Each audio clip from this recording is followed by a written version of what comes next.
There are secrets buried beneath the sands of time, secrets that were never meant for mortal eyes. Legends speak of an army unlike any other, an army that never tires, never breathes, and never forgives. They do not march for wealth, nor do they fight for glory. Their allegiance is bound to something far greater and far darker. This is the Army of Anubis. Their name has been whispered in fear by those who claim to have seen them, by those who vanished without a trace, and by those who dared to trespass where the living do not belong. But who were they? Were they mere warriors or something more? Were they protectors of the sacred or harbingers of destruction? To understand the Army of Anubis, we must first understand Anubis himself, the enigmatic guardian of the dead, the silent judge of souls, and the keeper of secrets that bridge the worlds of the living and the dead. In this journey, we will uncover the origins of this mystical army, their purpose, and the dark powers they wield. We will explore ancient texts, lost knowledge, and the hidden truths that few dare to speak of.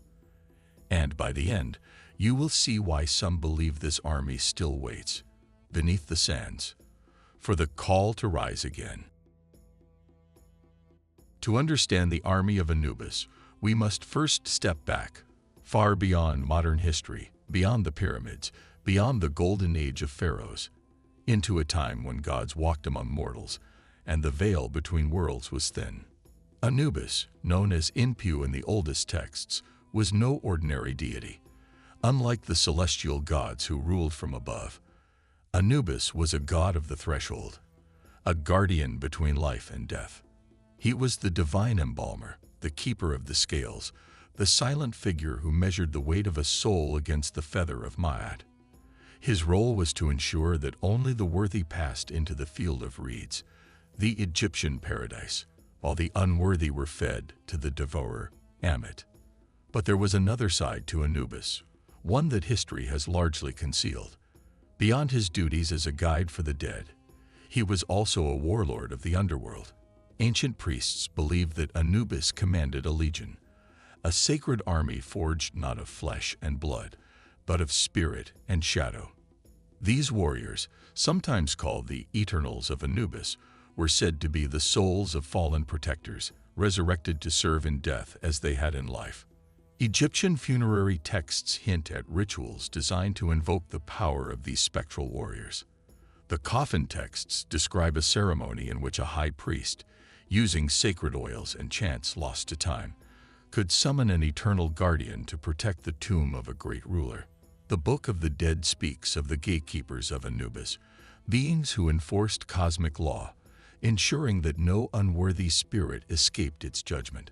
But there are whispers of something even darker, rites that did not simply summon these warriors, but bound them, turned them into weapons of divine wrath. What did the ancient Egyptians fear so much that they would create an army beyond death? Some scholars believe this force was meant to protect the sacred tombs from grave robbers. Others claim it was a last defense against the forces of chaos, against those who sought to disrupt the balance of the universe. But there is another theory, one that has been quietly erased from most historical records. Some believe the Army of Anubis was not created to defend, but to conquer. Was this army summoned for justice or for vengeance? To truly understand the Army of Anubis, we must look beyond legend and into the mechanics of its creation. If this army was real, if it existed as more than mere myth, how was it formed? What forces bound the spirits of the dead to eternal servitude? Ancient Egyptian texts describe the soul, or Ka, as an entity that could persist beyond death, lingering in the underworld or even returning to the living realm if properly invoked. But the Ka alone was not enough to animate an army. The priests of Anubis were said to use a combination of sacred rituals, forbidden alchemy, and something far older than Egyptian civilization itself, something closer to what we might call necromancy. One of the most chilling references to this power comes from the Stela of Seti I, an inscription found within the Temple of Abydos. It speaks of a hidden order within the priesthood of Anubis, known as the Keepers of the Black Flame. These priests were responsible for ensuring that the dead remained at rest, but they also possessed knowledge of how to awaken them. Their rituals involved the binding of the shadow, shoot. The Egyptians believed a person's shadow was deeply connected to their essence, almost like a second soul. By severing the shadow from the deceased, the priests could entrap its will, forcing it into servitude. The invocation of the black flame, a ritual performed with a sacred oil known as tears of Osiris, said to contain properties that could link the K to an earthly form. This substance, when ignited, burned without consuming, a symbol of the undying nature of the Army of Anubis. The mark of the jackal. Some mummies have been discovered with jackal-shaped symbols burned into their wrappings. Were these mere decorations or signs of the army? Some Egyptologists believe these marks were a form of spiritual branding, ensuring that the soul remained bound even after the body had turned to dust. If this was merely superstition, why do so many ancient sources reference it? Why do so many tombs bear inscriptions warning against disturbing the sacred dead? And why do modern-day explorers, even those who dismiss such legends, still speak of eerie encounters in these forbidden places? There is something here, something ancient, something powerful, and we are only beginning to uncover its secrets. If the rituals of the Keepers of the Black Flame could summon the warriors of Anubis, then we must ask, how powerful were these entities, and were they truly loyal, or something far more dangerous? The key to the army's power lies in its dual nature, part physical, part spiritual. Unlike a mere revenant, these beings were not simply reanimated corpses. The priests of Anubis were masters of a forbidden knowledge, one that allowed them to bind a warrior's soul into a shadow, creating a form of eternal warrior that defied natural law. This meant they were neither living nor dead, but something in between. Ancient inscriptions suggest that these warriors possessed the strength of the Forsaken. Unlike mortals, the warriors of Anubis did not feel pain, hunger, or exhaustion. Some texts suggest that they could withstand wounds that would instantly kill a living man. Others claim that their bodies were made not of flesh, but of petrified shadow, impervious to all but the most sacred weapons. The speed of the jackal. A peculiar passage in the Papyrus of Ani describes figures moving faster than the eye could follow, appearing and disappearing like mirages in the desert. Some believe this to be metaphorical, but could it be an ancient attempt to describe an unnatural ability? The devouring gaze. In some tombs, hieroglyphic warnings refer to the gaze of Anubis, a power capable of draining the life force from those who dared to defy his will. Some scholars believe this referred to a form of hypnotic trance, while others claim it hints at something far more terrifying, an energy siphoning ability that allowed these beings to grow stronger with every soul they consumed. The curse of the unworthy. Perhaps the most terrifying ability of all was the army's connection to the judgment of the dead. It is said that those who fell before them were not merely slain but erased, their souls cast into oblivion, denied both the afterlife and reincarnation. To be struck down by an Anubian warrior was to vanish from existence itself. This raises a profound question.